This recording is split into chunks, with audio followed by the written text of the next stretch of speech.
पाकिस्तान के हीरो अरशद नदीम की, जिन्होंने ओलंपिक्स की तारीख में दो बड़े रिकॉर्ड्स हैं और दोनों ही रिकॉर्ड्स उन्होंने अपने नाम कर लिए हैं। उनकी जो पहली थ्रो थी वो 92.97 मीटर की थी और उसके बाद जो उनकी दूसरी थ्रो थी वो 91.79 मीटर की थ्रो करके उन्होंने पाकिस्तान को गोल्ड मेडल जितवा दिया है। भारतीय जो प्लेयर थे नीरज चोपड़ा वो दूसरे नंबर पर रहे हैं और उनकी जो एक ही थ्रो उनकी कामयाब रही और वो 89.45 मीटर की थ्रो थी। इसी पर हम ब्रेक से पहले भी गुफ्तगू कर रहे थे। अभी सीनियर स्पोर्ट्स एनालिस्ट पीजे मीर साहब ने हमें ज्वाइन किया है। मीर साहब, बहुत शुक्रिया आपके वक्त के लिए। सबसे पहले तो आपको भी बहुत मुबारकबाद। तमाम पाकिस्तानी इस जीत के मुस्तहिक हैं, मुबारकबाद के मुस्तहिक हैं। जिस तरह से अरशद नदीम परफॉर्म करते रहे हैं, जितने हमने देखा कि कम वसाइल में रहकर वो तैयारी करते रहे हैं, पूरा आलमी मीडिया भी इस पर बात करता रहा है और एक बहुत बड़ी अचीवमेंट है यकीनी तौर पर पाकिस्तान के लिए, अरशद नदीम के लिए। बिल्कुल आपने सही कहा, लेकिन जो सही मुबारक अगर जानी है तो पहले आप दे दें पाकिस्तान स्पोर्ट्स बोर्ड को कि शुक्र है अल्लाह का कि उन्होंने सलमान फयाज भट्ट और अरशद को टिकट्स दे दी पेरिस के लिए। लेकिन उसके बाद मैं कहूँगा रियल टाइम जो क्रेडिट है सलमान फयाज भट्ट का है, उनके कोच का, जिन्होंने इसको नर्चर किया और आगे लेके गए। ये बहुत बड़ी एक मैं समझता हूँ कि कारनामा है इस कोच का। But at the end of the day जीत तो गए हमने आगे भी जीतना, हमने आगे भी देखना है। तो ये पहले हमने इस बच्चे को पहले क्यों नहीं नर्चर किया? अब तो 27 साल हो गया ना, 27 साल पे उसने जाके ये आपको एक मेडल लेके दिया है और आज पूरी दुनिया के अंदर जहाँ पाकिस्तान का नाम कहीं टेंट पेंट करते हैं, आज फख्र से लिया जा रहा है कि पाकिस्तान के अंदर क्या एक ओलंपिक का एथलीट निकला है और वो भी ओलंपिक का वर्ल्ड रिकॉर्ड उसने तोड़ दिया है, यू नो 92-97 के ऊपर। सो कहाँ फॉल्ट लाइन है? हमने यहाँ खुशियां मनानी है, इसको आगे पुश करना है, लेकिन हमने अपनी गलतियों को भी देखना है कि इस बच्चे को पहले हमने क्यों नहीं पकड़ा। आज तो सब खड़े हो जाएंगे, ये वजीर आजम हो गया, गवर्नर शवर्नर सब खड़े हो जाएंगे, हाँ जी वेल डन। और भाई पहले किधर थे? पहले मुझे बताओ, पहले क्यों नहीं इनकी मदद की? यही वजह है कि हमारे स्पोर्ट्समैन जो है ये जीत के आ जाते हैं तो हीरो होते हैं, उससे पहले 0-0 ही होते और ये बड़े अफसोस की। बिल्कुल मीर साहब, आप दुरुस्त फरमा रहे हैं। अब आप क्या समझते हैं कि जो प्लानिंग की अगर हम बात करते हैं, किस तरह की प्लानिंग आप देखते हैं? आप बड़े क्लोजली इन तमाम मराहल को देखते रहे हैं। मैं अगर हुकूमत की बात करूं, मैं पाकिस्तान स्पोर्ट्स बोर्ड की बात करूं, तमाम चीज़ों का इल्म आपसे ज़्यादा शायद ही किसी को होगा, लेकिन प्लानिंग का फुकदान क्यों है फिर पाकिस्तान स्पोर्ट्स बोर्ड में? इस तरह से 25 करोड़ की आवाम में से 7 एथलीट्स गए हैं पाकिस्तान को रिप्रेजेंट करने के लिए। बहुत से ऐसे ममालिक हैं जिनकी आबादी लाखों में है और उनके 20-20, 25-25 लोग ओलंपिक का हिस्सा बनते हैं, वहाँ से मेडल जीत कर आते हैं। इतने साल गुजर चुके हैं, 76 साल की हमारी हिस्ट्री है, हम 20 बंदों की एक टीम तैयार नहीं कर सके हैं जो हर ओलंपिक्स में पाकिस्तान को रिप्रेजेंट करती हुई दिखाई हमें दे। 32 साल पहले हमने कांसी का तमगा जीता था, 40 साल पहले हमने गोल्ड मेडल जीता था, एक बहुत बड़ी कामयाबी दिलाई है अरशद ने हमें। तो क्यों इतना फुकदान है प्लानिंग का? क्योंकि ये जो लोग आते हैं ना, ये चमचे हैं, ये पैसा बचाते हैं। आपने देखा है अभी कितना पैसा उन्होंने वापस किया है वापस फेडरल गवर्नमेंट को कि जी इसकी हमें जरूरत ही नहीं है।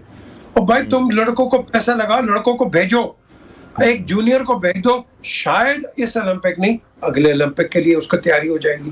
बिल्कुल, शायद उससे अगले ओलंपिक के लिए। हमारी शॉर्ट टर्म थिंकिंग है, लॉन्ग टर्म थिंकिंग नहीं है। और हमारे ये न चलेंगे न चलने देंगे, खुदा की कसम। हर जगह आप चले जाओ, हम एक दूसरे की टांग खींचने पे लगे होते हैं और यही वजह है हम डेवलप नहीं करते। अब देखो ना, ये आउट ऑफ नोवेयर अरशद आया और इंडियन मीडिया को मैं क्रेडिट दूंगा कि देखो उन्होंने कितने अच्छे तरीके से पाकिस्तान के इस एथलीट की तारीफ की है, इसको सराहा है और कहा कि देखो पहले हमारा भी एक नीरज चोपड़ा जो गोल्ड लेके आया था, अब वो सिल्वर मेडलिस्ट है, दोनों दोस्त हैं, कितने अच्छे। This is the spirit of the Olympics, this is what it's all. हम स्पिरिट को भूल जाते हैं। ये वर्ल्ड कप्स में यही होता है, जो क्रिकेट के होते हैं world cups, weather T20, T10 और नॉर्मल, ये इनका मकसद ही यही है टू एक यूनिफाई करो वर्ल्ड को थ्रू स्पोर्ट्स। तो ये जो चीजें, हमें right people for the right job चाहिए। We need good people, competent people, and that is the way forward. ये चमचे लगा के अब छोड़ दे। लेकिन मीर साहब, जिस तरह से आप कह रहे हैं कि अभी फंड्स बहुत ज्यादा वापस किए गए हैं, मैं इस खबर से लाइन था, अभी थोड़ी देर पहले हमारे साथ कौमी रेसलर इनाम भट्ट भी इन कॉन्वर्सेशन थे।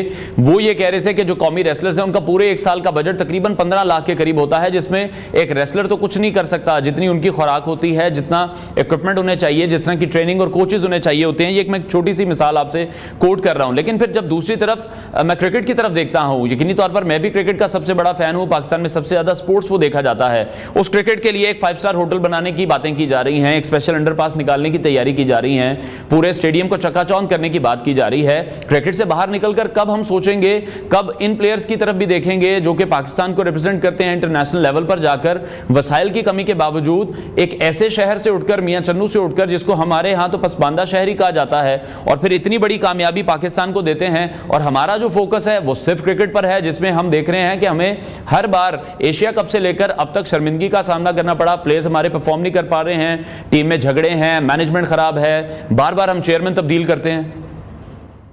बड़ी अच्छी आपने बात की है। अभी आपने क्रिकेट की बात कर ली, मुझे बताओ ये अंडरपास उसकी क्या जरूरत है? आप होटल से लो, जाइए ठहरते हैं पीसी के अंदर, हेलीकॉप्टर में लो और हेलीकॉप्टर में आप ड्रॉप कर दो इनको।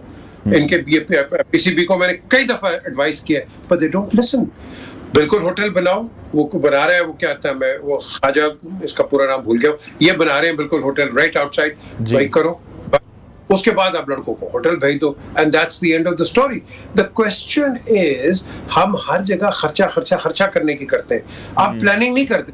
मैं आपको छोटी सी मिसाल देता हूँ, कितनी जबरदस्त रोड्स हैं डिफेंस के अंदर, हर जगह पूरे पाकिस्तान में डिफेंस में जबरदस्त रोडें बना के साथ ही बैरियर्स लगा दिए। और भाई तुम्हें क्या जरूरत है इतनी रोडें बना के फिर बैरियर्स तुम लगा दो? Can't you manage it? हमारी management poor, 0-0, and this is the reason we don't develop. आपने हर बंदे को बिकॉज ऑफ इनकॉम्पिटेंस, आपने हर बंदे को एक ट्रॉमा का शिकार बनाया हुआ है। हर बंदे को वो मेंटली पागल कर दिया आपने because of your mismanagement. So basically जो मैंने पहले कहा है, बैठो, प्लानर्स करो। बाहर के मुल्कों के अंदर अगर आप एक बिल्डिंग बनाते हो ना, उसके अंदर फायर सर्विसेज है, उसके अंदर पुलिस है, उसके अंदर सोशल सर्विसेज है, उसके अंदर आपके हॉस्पिटल्स हैं, उसके अंदर आपके आर्किटेक्ट्स हैं, उसके अंदर आपके ये जो काउंसलर्स हैं वो हैं। हर किस्म का बंदा बैठता है बिफोर गिविंग प्लानिंग परमिशन। यहाँ मुंह उठा के जो आया, जिसने पैसा लगाया उसको परमिशन दे दिया आपने। देखो ना बाद में क्या होता है, take me if I am wrong, बाद में क्या होता है, रोडें खुद रही हैं कि जी पाइप डाल दे। भाई पहले तुमने क्यों नहीं डाली है? बिल्कुल मीर साहब, आप दुरुस्त फरमा रहे हैं कि जो प्लानिंग है वो नहीं की जाती है। पैसों का इशू नहीं है, पैसे लगा दिए जाते हैं लेकिन दुरुस्त जगह पर नहीं लगाए जा रहे, प्रॉपर प्लान नहीं किया जा रहा। और इसी अनप्लानिंग की वजह से हम देख रहे हैं कि फिर ऐसे प्लेयर्स, देखें अरशद नदीम तो एक्सेल कर गए और वो इन मुश्किल हालात से निकलकर ओलंपिक की स्टेज पर पहुंच गए, उन्होंने हमें मेडल जितवा दिया, पाकिस्तान का नाम रोशन कर दिया। लेकिन बहुत से ऐसे प्लेयर हैं जो फिर दिल बर्दाश्ता हो जाते हैं, जिन्हें हाई परफॉर्मेंस सेंटर नहीं मिलते हैं, कोचेज नहीं मिलते हैं, प्रॉपर उन्हें उनकी सरपरस्ती नहीं की जाती है, पाकिस्तान स्पोर्ट्स बोर्ड उनका ध्यान नहीं रखता है। फिर वही तमाम प्लेयर्स दूसरे ममालिक में जाकर खेलते हैं, पाकिस्तानी प्लेयर्स का मुकाबला करते हुए हमें दिखाई देते हैं।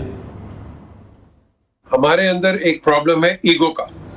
किसी को कोई जिम्मेदारी मिल जाती है ना, वो समझता है वो खुदा है, ये नहीं समझता कि वो टेम्पररी पोस्ट के ऊपर है। Nothing is permanent in this life. तो उनको चाहिए आप अपना बर्ताव इस तरह रखो कि आगे भी लोग आपकी इज्जत करें।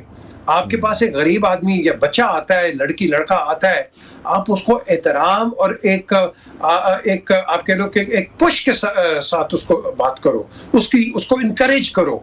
हम नहीं करते, मैंने देखा हुआ है, मैंने हर स्पोर्ट्स में इधर देखा है, नहीं करते।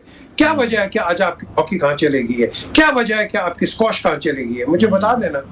कहाँ वजह है कि आपकी कबड्डी कहाँ चलेगी? ये देखो आप। कहाँ वजह है कि एक जमाने में हमारे पास बड़े अच्छे ये मकरान के लोग होते थे, बड़ी जबरदस्त ये फुटबॉल खेला करते थे। We never encourage. तो यही वजह है, because we don't have interest in the long run. हम शॉर्ट टर्म सक्सेस को देखते हैं, लॉन्ग टर्म सक्सेस को नहीं देखते, और यही वजह है कि हम आगे नहीं बढ़ते। This is a time to change. और ये जो अरशद नदीम की विक्ट्री है, इससे सीखे सबक पाकिस्तान में कि यार पाकिस्तान में कितना टैलेंट है। खुदा करा आप जो गरीब बच्चा है उसको दो। ये को अमीर था, इसके पास तो घर पे खाने के नहीं थे, जैवलिन खरीदने के वो पैसे नहीं थे, कहां से निकला? So we need to help such people and encourage them.